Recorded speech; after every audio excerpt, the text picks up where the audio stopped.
Hello and welcome to Prairie Pulse. Coming up a little bit later in the show, we'll profile Mary Gibbs, who played a key role in founding Itasca State Park. But first, joining me now is the director of the Plains Art Museum, Andy Mouse. Andy, thanks for joining us today. Yeah, thanks for having me on. When I say director, new director, and we'll get into that. I don't know how long the new status holds in, but tell the folks a little bit about yourself, your background, maybe where you're originally from. Well, I spent my childhood, my first 18 years in Dickinson, moved to Moorhead, Minnesota, of Fargo, got my undergraduate degree in studio art between 98 and 2002, and it was actually during that time that I started working at the Plains for the first time. So, I mean, if I think about it, it's kind of crazy, but I've worked there. This is my third time, of course, in a new capacity, but way back in 2001 when I started there, it wasn't under the impression that I was going to do what I currently do. You know, I was 20, 21 years old trying to figure it all out, but the Plains really inspired the entire trajectory of my career. But anyway, as I achieved my studio art degree, left for a few years, worked for a human service agency, came back to the Plains, I eventually became a curator and a director of education, achieved my master's degree, again from Minnesota State University Moorhead in public administration and nonprofit management, and left for about 6 years to broaden my experience, led the Minnesota Marine Art Museum in Winona, Minnesota, and jumped at the chance to come back here a full, 2 months ago. Well, with all that said, and you've hit on a lot of my questions, but let's get a little more specific. Yeah. It is a bit of a homecoming for you. You mentioned you worked there some in college, and this is your third time, I guess, to spend some tenure with the museum. Yep. How has the transition to director gone so far? Well, like with any organization, you know, you have to come in and learn it. So even though I've worked for the Plains for, a total of 7 years, it's not the same institution it was when I left, and Fargo's not the same city it was. North Dakota's not the same state it was. So I think that there's a lot of there's still a learning curve there, and that's where I'm at. A couple months in is really learning the organization, but it's as smooth a transition as it could possibly be. I mean, we know the community. We have friends and family here already. We're settled into our house already. We know the people, we know at least some of the people, some of the philanthropic community, the arts community, and so the learning curve is smaller, but it's definitely there. Yeah, I was going to say at least that you've got a head start in the program. Exactly. But you mentioned talk a little bit more about your other two stints and what you did back then. Yeah, so I started originally at the front desk. I was working at the front desk. I was a gallery attendant, and I worked in the museum store. And my job was to make sure that the museum was friendly and that when people came in, we talk about the exhibitions and the collections and what the museum was doing. And then, I sold stuff out of the museum store. And it was really at that point, I think, the Plains is a unique museum. It's not the kind of museum that is just a place to keep things that are old or significant. It is a really dynamic place, lots of exhibitions, lots of programs, community projects, and so it really opened my eyes to rethinking what a museum was, as a place to keep things, to a place that does a lot of things for the community, and that really changed my thinking to thinking about my own career and thinking about, am I going to be a teacher? These are the kind of questions that every art major has. What am I going to do with my career? Am I going to be a practicing artist? Am I going to be a teacher? And I decided, for me anyway, it was the right thing to do to work for something bigger than myself. And so I've dedicated my career to really understanding museums, to portraying their value, and in some cases changing museums and evolving them as institutions. And so all of that was really, it was inspired by those really early years at the Plains. So what are your goals? What are your vision for the museum? Well, we're there's a few things. The museum is, as I said, it's an incredibly community-friendly museum. So at any given time, we have a lot of community projects. We're meeting with community groups. We're developing programs. We're developing exhibitions. Currently we have a project in Moorhead called the Heritage Garden. That has seen some setbacks and some vandalism, some issues there. But the museum is rededicated to that project, and we're going to complete that this year. And you know, it's the kind of community civic place that that I want to be the long-term face of. I think it's just a really beautiful thing. The museum is an artist-friendly museum. Not many are, or I shouldn't say not many, but not every museum is quite as artist-driven as we are. And as an artist myself, that's something that that we're going to build on in the future. We're going to do more artist projects, exhibitions, collections, really pay homage to our roots as being established as the Red River Arts Center way back in the 1960s. And so yeah, being as community friendly as we can, being as artist friendly as we can, and increasing the quality of the museum is also a big goal. We're already a quality museum in the sense that we're the largest art museum in North Dakota. We're the only accredited museum in North Dakota. And we tend to offer experiences that are of higher quality than many other organizations in our region. But there's room to grow. There's room to grow programmatically. There's room to grow with our exhibitions and collections and with our community projects. And so we're going to build on our strengths. And you know, and a key component to this too is the Catherine Kilbourne Burgum Center for Creativity. And that is a project that I sort of coming full circle on. I wrote the program and the business plan for it before I left to Winona, and now I get to come back and see it through, and really build on it. And so that's a really important and unique component to our museum. Well, I got to believe some of your past experiences are coming back to help you in your current position. But with that said, let's talk a little bit about your job at the Minnesota Marine Arts Museum and kind of what you did there and what exhibits. You know, was it similar to the Plains Art, or what went on there? I was, you know, I mentioned that I was interested in going there primarily to broaden my experience. I felt like I needed some personal growth. I also needed some professional growth, and I needed to see things from a different perspective. And so I purposely went to a museum that was much different than the Plains, and it's a museum that has an amazing historical collection, 19th century Impressionism, 19th century landscape painting, and yeah, it was a small institution by comparison, and it was young by comparison. The museum was only a few years old when I went there in 2010, and so we had some systems to build and some finances to stabilize, and a staff to empower, and a board to bring together for some common purpose, and we had a lot of success there. We actually expanded our museum twice. We engaged in 2 gallery expansions to best exhibit the collections there, and we increased our programs.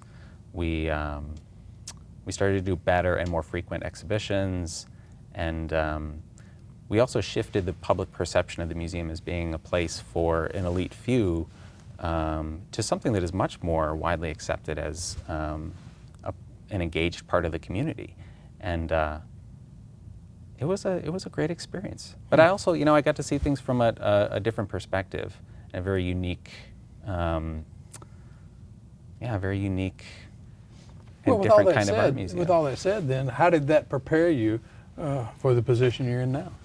Well, I think museums have, by and large, there are some common challenges that museums have.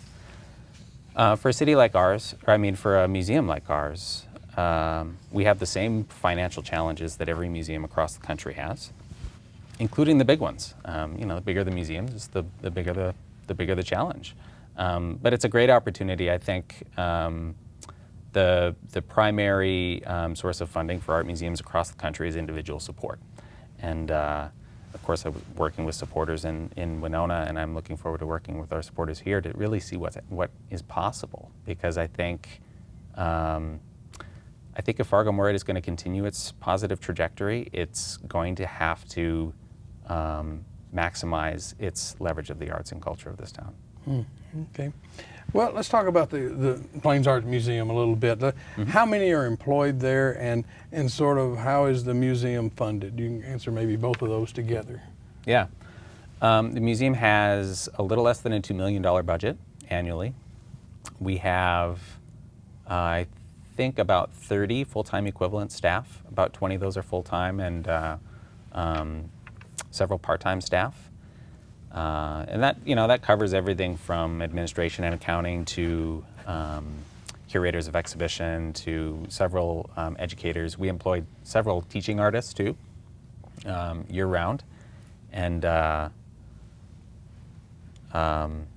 we engage in a very large collaboration with Fargo Public Schools. We serve about 6,000 Fargo Public Schools kids alone in gallery and art-making experiences at the museum. And that's part of about 60,000 people that we serve every year, with a staff of about 30 and about 2 million in revenue. And the biggest and most important parts of our funding, the museum has about 2,000 individual supporters. Several corporations have stepped up, and that continues to grow, where businesses are seeing the value in what the museum is doing for the community and the economy and their ability to attract and retain employees. And they're investing in the museum in that way. We also have, we operate charitable gaming sites that help supplement revenue. We have, we're kind of a very entrepreneurial museum. Several events. We're a great place to hold weddings. We have a store. We have a cafe. So yeah, I mean, it's a complicated question, but the best answer is we're very entrepreneurial. Okay. Well, what is it like in the museum world these days, and sort of the trends? And for that matter, how is fundraising? How are the trends? Are people giving to museums still? Oh yeah. Museum support is definitely growing.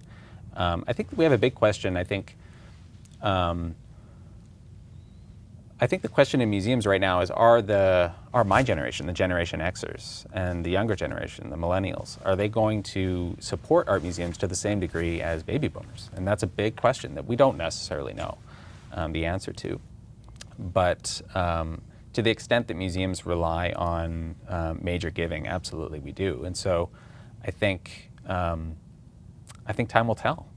But anyway, along the way, we're engaging young people, and that's a strategy that isn't unique to the Plains. You see art museums across the country asking these same questions. How are we going to make sure that we can still,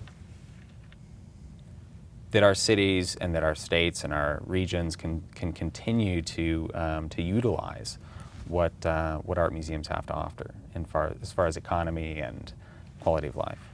Well, what kind of art do you anticipate bringing in? Do you think you're going to have a similar mission to the former director, Colleen Sheehy, who left, or maybe is it going to be different?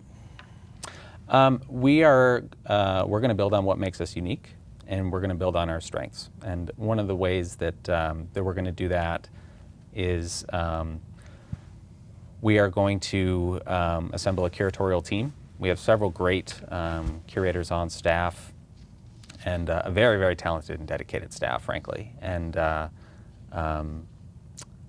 we are going to build on our collections. We're going to build on our community projects. And as far as our exhibitions, we are going to,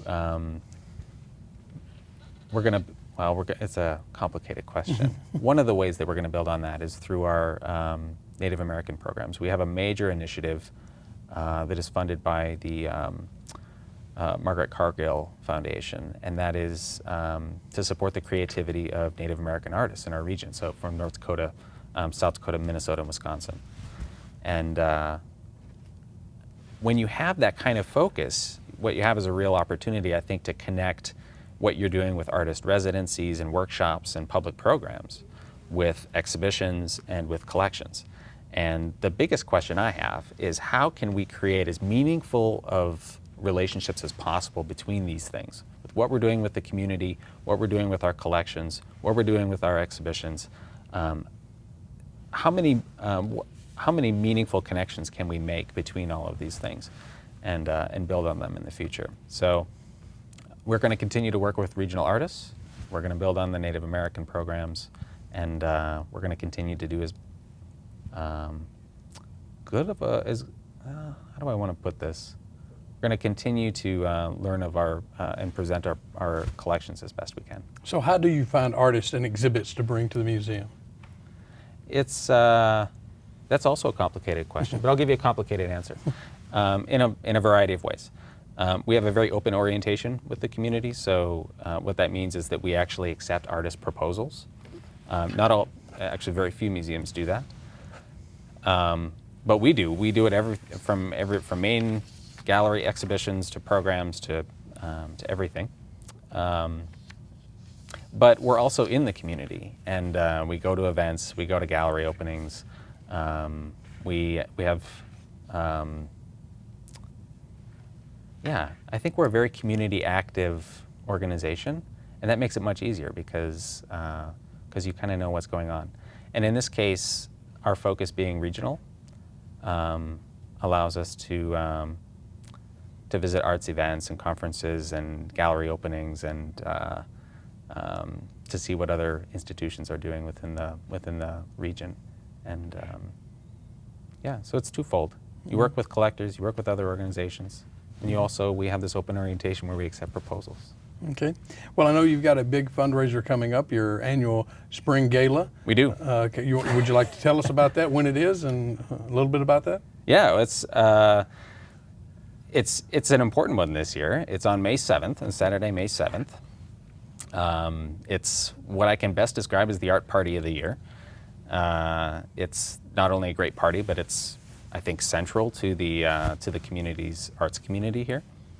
But we're going to celebrate 1976 this year, which was the year that Plains Art Museum was formed as Plains Art Museum, after it was the Red River Art Center.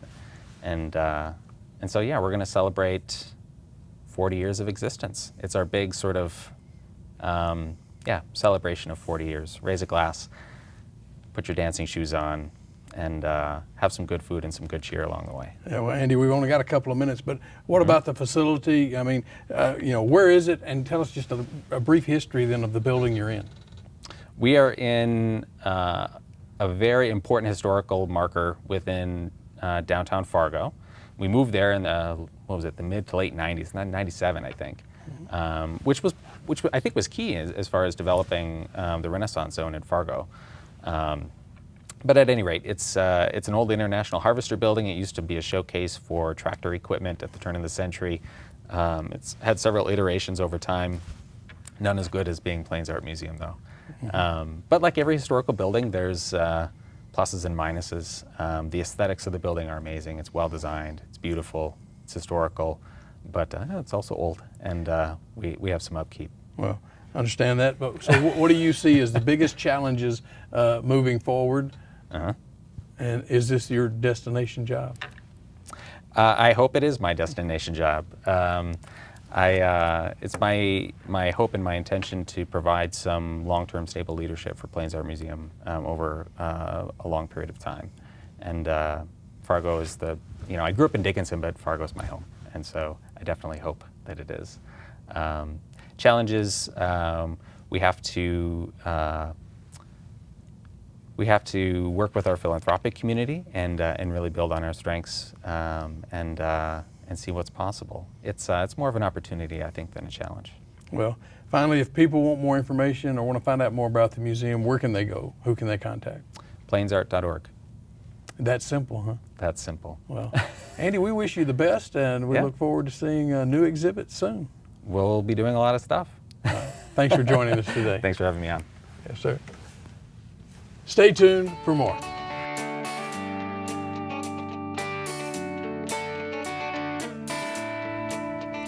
In 1903, Mary Gibbs became not only the first female park superintendent in Minnesota, but a pivotal figure in the development of the park. Thanks to Mary's bravery, we're able to enjoy the beautiful pine forests of Itasca State Park that were on the brink of destruction.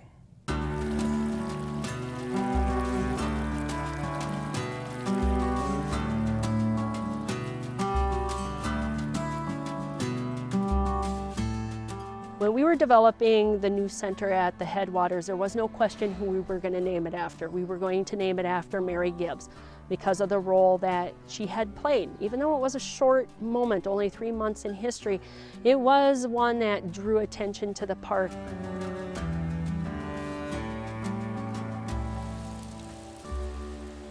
When the park was established in 1891, we just say it was a park on paper. We did not own any of the land. We had to acquire it. And some of that land was already in private ownership, different timber investors in the area. The park being a new park, being that our state was just getting into the business of operating a state park, that they wanted to negotiate and work with the lumber companies. They were given permission to load logs on Lake Itasca in the winter, and the first log drive went down the Mississippi River out of Lake Itasca in 1901. Our fourth commissioner was Jonathan Gibbs, and Jonathan Gibbs came to this area. He brought his wife, his youngest daughter, Mary Gibbs. His job was to continue to acquire land that was in private land holdings, but also to start managing what land we had. Little did he know he was going to pass away in February of 1903, and his daughter, Mary, was appointed as acting park commissioner. She had done a lot of secretarial work for her father, so she was familiar with the operations of the park. And when Mary Gibbs was taking her office, she took her responsibilities and her roles seriously. She strongly believed in the development of this park. She was 24 at the time when she got the appointment. You have to think of the era. In the country at that time, women didn't really have the right to vote. So for her to act in a role appointed by a governor was very unusual. And with that came some challenges.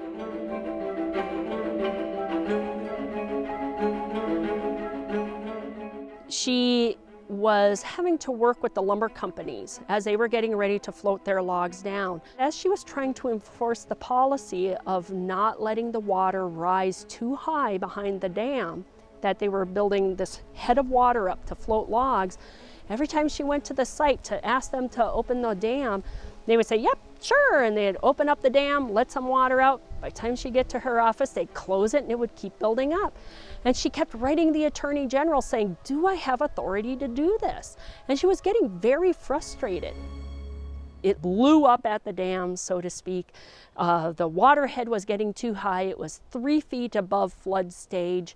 It was flooding the forest land behind, and Mary Gibbs was told that she had authority to go up there. The state had condemned that land back in December, that we owned the site where the dam was. She could go forward and tell them they needed to let the water out to lower that water level.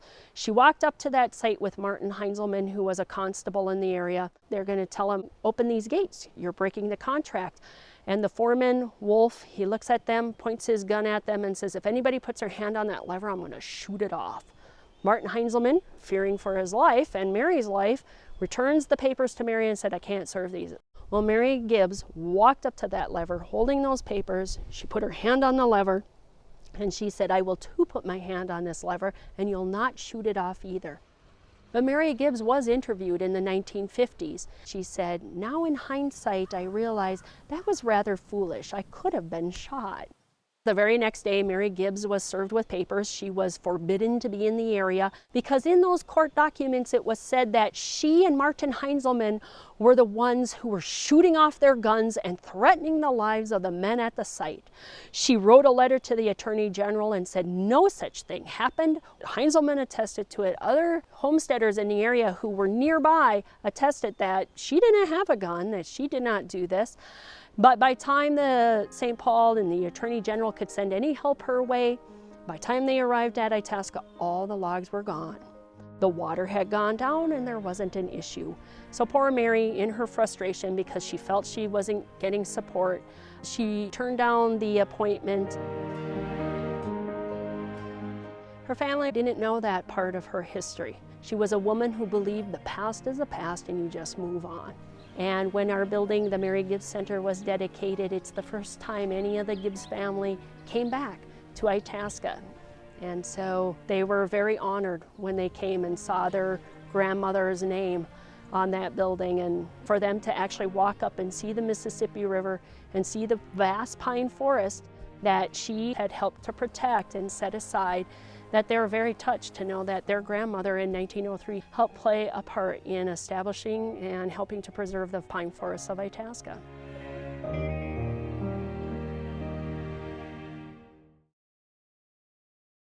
Well, that's all we have on Prairie Pulse for this week, and as always, thanks for watching.